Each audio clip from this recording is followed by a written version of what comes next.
Le second intervenant va être Youssef Brakni, militant de Vérité et Justice pour Adama. Merci beaucoup. À lui le micro. Merci.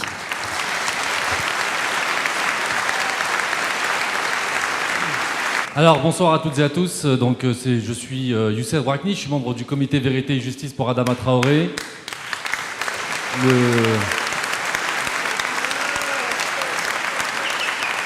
Le nom d'Adama Traoré, vous connaissez sûrement, c'est le nom d'un jeune noir, citoyen français, tué le jour de son anniversaire, le 19 juillet 2016, le jour de ses 24 ans. Il a été tué par 3 gendarmes de la République française. Il a été tué parce qu'il était noir, parce que c'était un habitant des quartiers populaires, et parce qu'il a refusé plutôt, de se soumettre à un contrôle au faciès illégal, un contrôle qui n'est basé que sur sa couleur de peau, et parce que c'était le jour de son anniversaire, parce qu'il n'avait pas sa carte d'identité sur lui, il a préféré partir, pour ne pas finir comme d'habitude, en humiliation et en brimade. Il l'a payé de sa vie. Il l'a payé de sa vie comme de nombreux autres jeunes noirs et arabes tués en France entre les mains de la police ou de la gendarmerie de la République française. Ça date pas d'hier, ça date pas d'Adama Traoré, ça ne date pas de Wissam El Yamni en 2012, ni de Lamine Dieng en 2007, ni de Ziad Ebouna en 2005, ni d'Abdelkader Bouziane, 15 ans, tué d'une balle dans la nuque par des policiers de la BAC, la fameuse BAC qui est tant décriée aujourd'hui, mais ça fait longtemps qu'elle fait des victimes dans les quartiers populaires. Abdelkader Bouziane, Damary Lélis, 15 ans, une balle dans la nuque, un enfant. Ça ne date pas de Malek Oussekine, comme ça a été dit. Depuis que les premiers immigrés venus d'Afrique, soit d'Afrique du Nord ou d'Afrique subsaharienne, ont posé les pieds en France, la police les tue. C'est ça la vérité. Pour nous, au comité Adama, l'année dernière, quand on a fait la marche, la deuxième marche pour Adama Traoré, on a fait une banderole et on a mis 2 dates fondatrices pour nous, politiques. On a demandé à notre graffeur, celui qui fait toutes nos banderoles, Vince, qui est un graffeur très talentueux, on lui a demandé de faire ces 2 dates. Ces 2 dates sont le 17 octobre 1961. 300 Algériens, encore eux, déjà à l'époque, 300 Algériens jetés à la Seine, sur qui on a tiré à balles réelles. Certains ligotés, dont la plus jeune, Fatima Bédar, qui avait 14 ans, on l'a retrouvée avec son cartable, son corps flottant. Elle venait de Stein, 14 ans. Imaginez le policier qui l'a jetée à la Seine. Il l'a vue avec ses nattes et son cartable, il l'a jetée à la Seine pour vous montrer la haine, pour vous montrer ce qu'est le racisme, pour vous montrer ce qu'est la déshumanisation. Parce qu'il n'y a que la déshumanisation qui peut expliquer qu'on puisse tuer des enfants en France. Mais le plus grave, c'est pas ça pour moi. Et je le dis ici ce soir dans cette salle, où il y a une certaine homogénéité. C'est l'indifférence. C'est l'indifférence du reste de la société. C'est le fait qu'on ne veuille pas regarder, qu'on regarde ailleurs, et que ça fait très longtemps qu'on le fait. À chaque fois qu'il y a des crimes policiers ou des gendarmes, on préfère regarder ailleurs, je le dis clairement. On ne veut pas s'y confronter. On ne veut pas prendre le problème concrètement. On ne veut pas dire que ce sont déjà des Noirs et des Arabes qui sont morts. On utilise tous les termes du monde, sauf dire qu'ils sont Noirs et Arabes et qu'ils ont été ciblés pour ça. Parce qu'aujourd'hui, en France, il faut le dire, il y en a, bien sûr qu'il y a d'autres morts par la police, mais il y a une grosse différence. C'est qu'il y en a qui sont tués pour ce qu'ils sont et d'autres sont tués pour ce qu'ils font. Et ça fait une énorme différence. Quand le mouvement des Gilets jaunes a commencé, quand la médiatisation autour des violences policières a commencé, nous, on l'a dit tout de suite, les flashballs, les LBD, les grenades de désencerclement, la BAC, on n'a pas besoin de manifester pour qu'elles viennent nous mutiler ou nous tuer. On n'a pas besoin. Juste notre existence dans l'espace public, dans nos quartiers, c'est déjà une raison suffisante pour la BAC et pour la police pour venir nous réprimer, nous éborgner, nous mutiler ou nous tuer.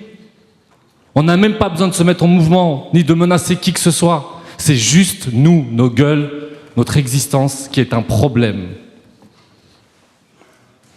Quand les Gilets jaunes ont commencé, nous, on s'est dit tout de suite, on va y aller. Tout le monde était contre nous. Tout le monde était choqué. Ils se sont dit, mais ils sont devenus fous. Que va faire le comité Adama là-dedans? Ils n'étaient pas avec nous en 2005. Ils ne parlent pas de la question raciale. Ils ne parlent pas des quartiers populaires. Mais moi, je leur ai dit, mais c'est pas à eux que j'en veux. C'est pas à ces pauvres gens. Moi, j'ai vu la misère. C'est des gens qui n'ont plus rien.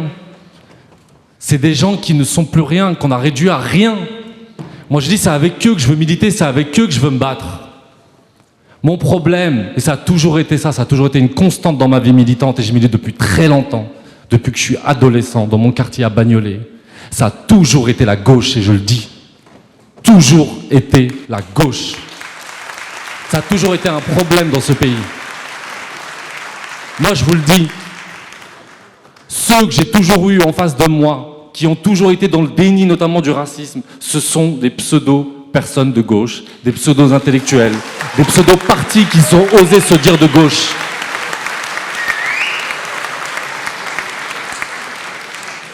Je le dis très clairement. Et ce sont les mêmes, comme par hasard, qui ont eu un discours méprisant, ultra méprisant envers les Gilets jaunes. Ce qui nous a renforcés dans notre volonté de rejoindre cela. On a dit, on va avec eux. Au début, on nous a dit, mais qu'est-ce que vous allez faire là-bas? C'est pas le sujet des violences policières. On a dit, faites-nous confiance, vous allez voir, ce mouvement, il est tellement inédit, il vient de la base, il vient tellement de loin, qu'il va tout renverser sur son passage. Et forcément, la question des violences policières va devenir centrale. Forcément, la question des violences policières va être sur la table, parce qu'ils vont devoir réprimer. Ils vont devoir les mater. Parce que là, ils sont à deux doigts de le faire. Et que s'est-il passé à l'acte 12?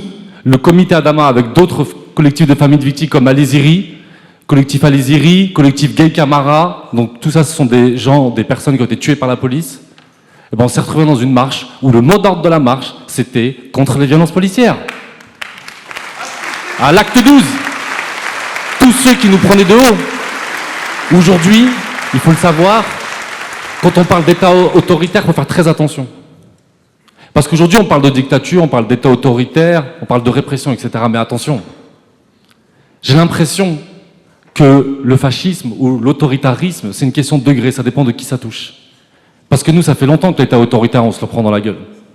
Ça fait longtemps qu'on peuple les prisons, ça fait longtemps qu'on peuple les morgues aussi. Donc l'État autoritaire, ça fait très longtemps qu'on le dénonçait, et justement ces mêmes élites qui se disaient de gauche, nous prenaient de haut, nous disaient arrêtez d'exagérer, arrêtez d'en rajouter. Aujourd'hui, tout le monde dit que Macron est un gouvernement autoritaire. Mais pour nous, Sarkozy, Hollande, Macron, ça ne fait aucune différence. Sachez-le. Aucune. Aucune.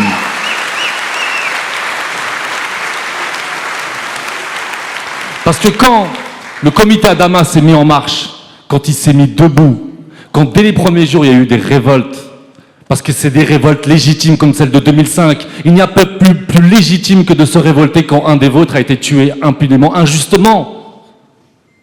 Quand ces révoltes ont commencé, il y a eu une répression considérable. Il faut le savoir, j'espère que vous le savez tous, qu'aujourd'hui, il y a 4 frères d'Adama Traoré qui sont en prison. Que leur frère a été tué, aujourd'hui, ils sont en prison. Ils sont à Bois d'Arcy, ils sont à Oni, ils sont à Meaux, ils sont à Villepinte. Sachez-le.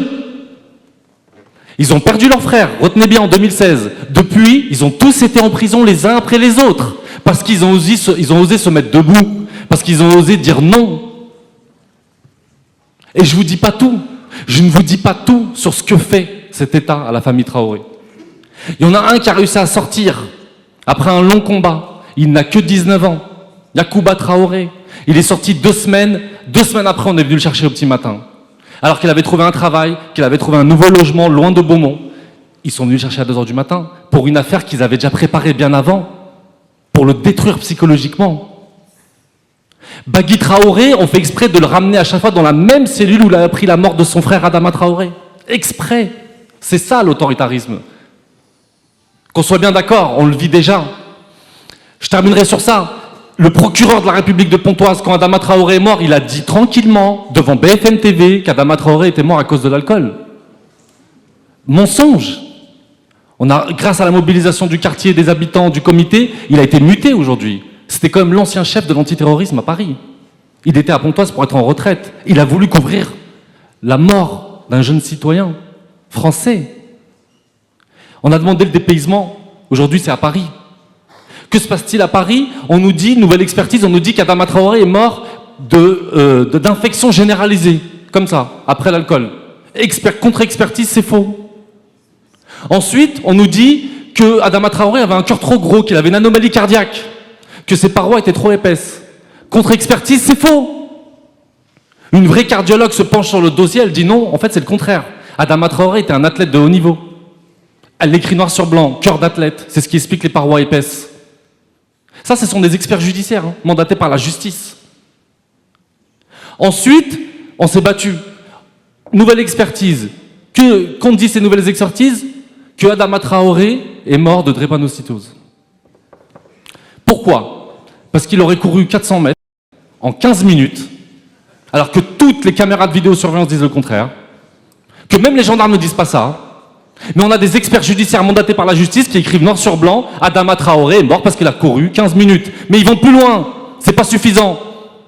Ils disent clairement, ils l'écrivent, ils poursuivent, c'est dans le journal Le Monde, allez le voir, où ils disent clairement qu'en fait il était mort avant même de rentrer dans l'appartement. Il était mort avant même de rencontrer les gendarmes dans l'appartement où il a subi un plaquage ventral. Ça, c'est la vérité.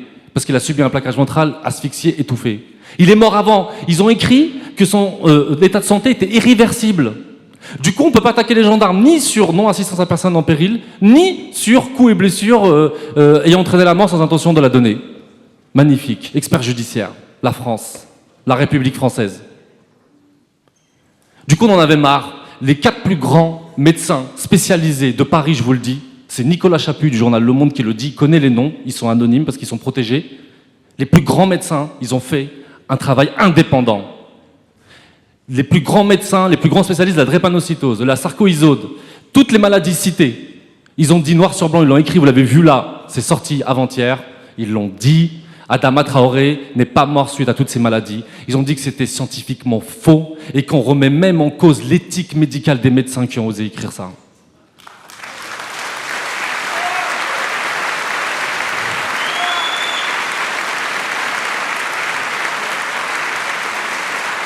Donc, il termine en disant que la seule piste vers laquelle il faut aller, c'est vers l'asphyxie mécanique.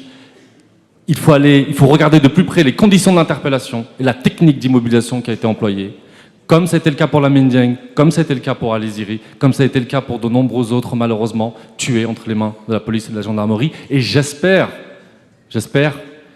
que je verrai tout le monde ici quand il sera question des luttes des quartiers populaires et des morts dans les quartiers populaires. Merci.